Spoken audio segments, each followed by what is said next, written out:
Hello दोस्तों, नमस्ते, प्रणाम। कैसे बनी आप लोग? हम तो आशा करते हैं आप लोग बहुत अच्छा खोलो। आज हम आप लोग के एक बहुत ही चुटकुला मज़ेदार झूमर सुना होता है। तो आप लोग के कैसे लगे कमेंट करो लोग। बहुत ही अच्छा बाटे, मजाकिया बाटे।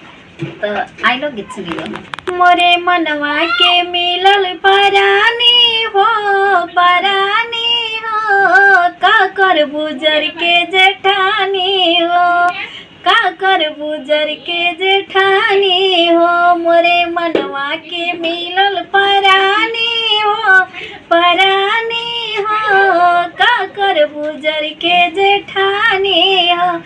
साँझे सवेरे पिया भोजन बनावे, साँझे सवेरे पिया खाना बनावे, कहे अब खा लो रानी हो, रानी हो, का कर बुजर के जेठानी हो, का कर बुजर के जेठानी हो। मोरा मनवा के मिलल परानी हो, परानी हो, का कर बुजर के जेठानी हो।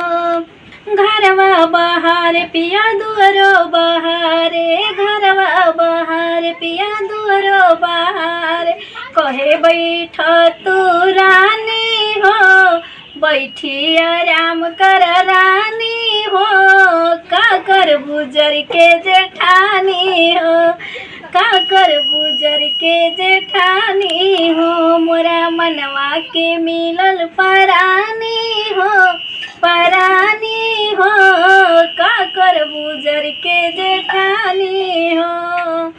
बढ़िया।